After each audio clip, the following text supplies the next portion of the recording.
하나님의 말씀 시편 113편 1절에서 9절의 말씀입니다. 시편 113편 1절에서 9절의 말씀 우리 한 목소리로 같이 읽도록 하겠습니다. 시편 113편 1절에서 9절입니다. 시작. 할렐루야. 여호와의 종들아 찬양하라. 여호와의 이름을 찬양하라. 이제부터 영원까지 여호와의 이름을 찬송할지로다. 해 돋는 데에서부터 해 지는 데까지 여호와의 이름이 찬양을 받으시리로다. 여호와는 모든 나라보다 높으시며 그의 영광은 하늘보다 높으시도다. 여호와 우리 하나님과 같은 이가 누구리요? 높은 곳에 앉으셨으나 스스로 낮추사 천지를 살피시고 가난한 자를 먼지더미에서 일으키시며 궁핍한 자를 거름더미에서 들어 세워 지도자들 곧 그의 백성의 지도자들과 함께 세우시며 또 임신하지 못하던 여자를 집에 살게 하사 자녀들을 즐겁게 하는 어머니가 되게 하시는도다. 할렐루야. 아멘.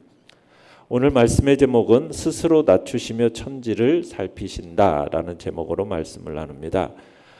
이 시편 113편은 주님의 종들을 향한 하나님을 향한 찬양을 촉구하고 있습니다. 그리고 그 찬양의 근거를 선언하면서 감사와 예배시로서 이 113편이 사용이 되어지는데요. 특별히 여호와의 영광, 그분의 사역 이것이 가장 원론적인 형태로 이제 제시되고 있는 시가 오늘 113편입니다. 먼저 보면은 하나님을 향한 영원한 하나님을 향한 찬양이 촉구되는데 2절에 보면은 이제부터 영원까지라는 표현을 통해서 그리고 3절에는 해 돋는 데서부터 해 지는 데까지 이런 표현. 이게 이제 시간적인 개념, 공간적인 개념 이걸 사용해서 하나님을 찬양하도록 촉구하는 겁니다. 시간적으로 공간적인 어떤 스케일을 장엄하게 그려내고 있는 거죠. 이제부터 영원까지 그리고 해 돋는 데부터 해 지는 데까지.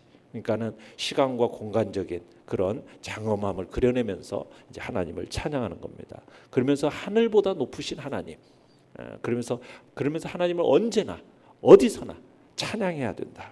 어떤 특정한 시간, 특정한 장소 여기에 제한 없이 하나님의 우리가 삶 전체로 어디든 어느 곳에서든지 하나님을 찬양하고 높이는 데 사용돼야 됨을 얘기하는 것이 오늘 본문의 시에서 나오는 이야기입니다. 자, 먼저 1절로 3절을 다시 한번 읽어보겠습니다. 시작.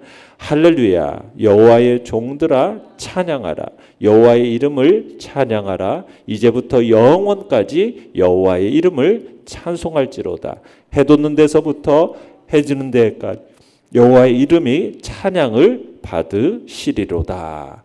자, 이제부터 영원까지 여호와의 이름을 찬송할지로다. 2절에 그렇게 나오죠. 그러니까 하나님을 찬양하는 일이 이제부터 영원까지 우리의 생명에 닿는 순간까지 지속되어야 할 것을 말하는 겁니다. 자, 영원까지 이 말 속에는 시간적 의미에서 항상 여호와 이름을 찬양해야 한다 이런 의미. 그러면서도 여기서 항상이라는 단어 속에는 어떤 의미가 더 들어가 있습니까? 찬양하는 형편에 상관없이 찬양하는 자의 어떤 형편에 상관없이 항상 여호와의 이름을 찬양해야 된다. 그러니까 우리의 삶 자체가 찬양의 삶으로 변화되어야 함을 의미하는 겁니다. 그러니까 찬양이라는 것은 우리가 기쁠 때에만 이렇게 부르는 것이 아니라 우리가 슬픔과 고난 속에 있다 할지라도 그 속에서 우리의 입으로 드려지는 하나님을 향한 모든 기도, 절규, 부르짖음 또 그 안에서 우리가 하나님으로 인해서 얻게 될 안전과 축복 이 모든 삶의 과정들을 다 포함해서 하나님 앞에 올려드리는 기도와 간구 그리고 찬양 이 모든 것들 찬양이라고 하는 겁니다. 그러면서 3절에 보면 해 돋는 데서부터 해 지는 데까지 여기는 온 천지 만물을 지칭하는 거죠. 2절에서는 영원까지라는 말이 어떻게 보면 이렇게 같은 의미입니다. 인간의 손길이 미치지 않는 온 우주를 통치하는 그 말이 이제 해 돋는 데서부터 해 지는 데까지 이 세상에 속한 모든 인간을 포함한 모든 피조물은 하나님을 찬양해야 한다. 이것을 지금 강조하고 있는 것이 바로 해 돋는 데서부터 해 지는 데까지. 그래서 그렇게 하나님을 영원까지, 이제부터 영원까지, 해 돋는 데서부터 해 지는 데까지 그렇게 우리가 하나님을 찬양해야 할 것을 강조하고 있습니다. 자, 내용과 문제 1번을 보시면 시인은 여호와의 어떤 부분을 찬양해야 한다고 선포합니까?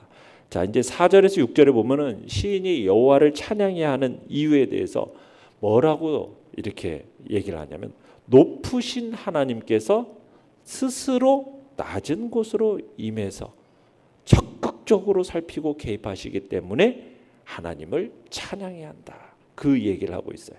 자, 4절에서 6절을 한번 읽어보겠습니다. 시작. 여호와는 모든 나라보다 높으시며 그의 영광은 하늘보다 높으시도다. 여호와 우리 하나님과 같은 이가 누구리요? 높은 곳에 앉으셨으나 스스로 낮추사 천지를 살피시고. 자, 하나님은 최고의 지존자이십니다. 그 하나님을 찬양해야 한다 선포하는 거죠. 세상의 모든 나라보다 높으시다. 세상 나라의 최고의 권력자들보다 더 높으신 분이 누구이시다? 하나님이시다. 하나님은 모든 나라보다 높으시고 그의 영광은 하늘보다 높으신 분이다라고 했죠. 그러니까 하나님이 얼마나 높으신 분인지를 설명하기 위해서 하늘을 동원하고 있지 않습니까? 그러니까 하나님의 영광은 하늘보다 높다. 인간이 보기에 하늘이라는 곳은 어떤 곳이에요? 인간이 오를 수 없고 인간이 넘을 수 없는 영역, 그게 바로 하늘이라고 지칭하는데, 그 하나님은 하나님의 영광은 하늘보다도 높다. 이렇게 지금 찬양을 하는 겁니다. 그러면서 5절과 6절을 보면은 하나님은 높은 곳에 앉으셨으나 뭐 하신다? 스스로 낮추사 천지를 살피셨다. 이렇게 얘기하고 있어요. 하나님께서 마땅히 찬양을 받으셔야 할 또 다른 이유는 뭐냐? 하나님의 겸비입니다. 높은 곳에 앉으셨어요. 세상의 모든 하늘보다도 더 높은 하나님, 천지 만물의 주관자이시고 만물의 왕이 되신 그 하나님이 인간으로는 넘볼 수 없는 초월적인 그런 성품을 가지신 그 하나님, 그 하나님이 어떻게 하셨다고요? 그 지고하신 하나님께서 스스로 자신을 낮추시고 세상을 살피셨다. 이렇게 얘기하고 있는 겁니다. 그러니까 이 말은 천지를 창조하신 초월자 하나님께서 단지 이 세상을 창조해서 인간으로 이 땅에 살게 하시고 우리를 그냥 방치하셔서 어떻게 살아가든 관여치 않는 그런 방관자가 아니라는 거예요. 우리의 연약함, 우리의 아픔, 우리의 상처, 이거 다 아시고 아버지의 마음으로 그 연약함을 고치시고 우리를 도우시는 분, 그분이 하나님이시다. 하나님께서는 우리가 볼 수 있고 들을 수 있고 느낄 수 있는 그 한없이 낮은 자리까지 내려오셨다는 거예요. 만약 그러지 않았다면 우리가 하나님을 알 수가 없었겠죠. 그래서 하나님께서는 그 지고하신, 그렇게 하늘보다, 그 영광이 하늘보다 더 높으신 그 하나님이 인간의 저급한 수준에까지 내려오셔서 우리를 만지시고 이끄셨기 때문에 그 인간을 향한 그 하나님의 사랑, 그것을 우리가 찬양해야 됨을 지금 얘기하고 있는 겁니다. 자, 내용관찰 문제 2번을 보시면 여호와 하나님께서는 낮은 자와 소외된 자들을 어떻게 돌보십니까? 그렇게 낮추신 하나님께서, 그죠? 사회적으로 낮은 자리에 있거나 경제적으로 어려워서 의지할 곳이 없는 그런 이들을 외면하지 않으시고 하나님이 돌봐주신다는 것. 구체적인 예로서 사회에서 소외받는 가장 대표적인 인물이 이 당시에는 임신하지 못한 여자였어요. 그 여자에게 어떻게 어머니의 직분을 허락하신다. 그 하나님을, 그런 하나님을 고백하고 있는 겁니다. 자, 7절로 9절을 읽어보겠습니다. 시작. 가난한 자를 먼지더미에서 일으키시며 궁핍한 자를 거름더미에서 들어 세워 지도자들 곧 그의 백성의 지도자들과 함께 세우시며 또 임신하지 못하던 여자를 집에 살게 하사 자녀들을 즐겁게 하는 어머니가 되게 하시는도다. 할렐루야. 자, 하나님은 가난한 자를 먼지더미에서 일으키시고 궁핍한 자를 거름더미에서 들어 세우셔서 지도자들과 함께 세우신다. 또 임신하지 못하여 고통받는 여자에게 자식을 주셔서 즐겁게 하신다. 자, 여기서 먼지더미, 거름더미 뭐예요? 지극히 비천하고 처참한 상태를 말하는 겁니다. 그리고 이 당시 여인이 임신하지 못한다라는 것은 가장 큰 멸시받는 원인 중에 하나였어요. 옛날에 우리나라에서도 뭐 칠거지약 중에 하나가 임신하지 못한 아이를 못하는 거였잖아요. 근데 이 당시가 그랬어요. 임신하지 못한 녀석이 그래서 겪는 고통이라는 것은 정말 수치와 멸시와 모든 소망이 끊어지는 것 같은 그런 절망과 고통의 상황을 보여주는 것이 바로 여기서 임신하지 못한 여자의 상황입니다. 그런데 그런 여인에게 여호와 하나님께서 인자와 은혜를 베푸심으로써 축복의 상황으로 변화되는 그런 양상을 보여주고 있는 거죠. 자녀들을 즐겁게 하는 어머니가 되게 하신다. 자녀를 임신하지 못하는 여자가 자녀를 잉태하게 하신다. 여러분, 이 표현한 것은 그녀가 저주거리였고 멸시거리였는데 이제는 그가 그 가정에서 하나님의 생명과 은혜를 산출한 축복의 통로가 된다. 이것을 의미하는 거죠. 그러니까 가난한 자, 궁핍한 자, 임신하지 못하던 자, 어떻게 보면 이 사회에서 그 존재 자체가 가장 절망적인 존재, 그걸 지칭하는 단어가 바로 이 단어예요. 가난한 자, 궁핍한 자, 임신하지 못한 자. 근데 가장 절망적인 존재로 알고 아무런 희망도 없는 것 같은, 가망도 없는 그런 인생조차도 하나님이 어떻게 하시더라? 일으켜 세우셔서 지도자와 같은 존재로 세워주신다. 그게 인생을 향한 하나님의 구원과 축복의 말씀이다라고 얘기를 하고 있는 겁니다. 하나님은 그렇게 지고 높으신 하나님이시지만 스스로 하나님이 낮추셔서 그렇게 연약한 자들을 돌보시는 하나님, 그렇게 지금 얘기하고 있는 겁니다. 연구와 묵상 문제 3번입니다. 높으신 하나님께서 스스로를 낮추셔서 연약한 자들을 도우시는 이유는 무엇입니까? 하나님은 절망을 소망으로 바꾸시는 능력의 하나님이시기 때문입니다.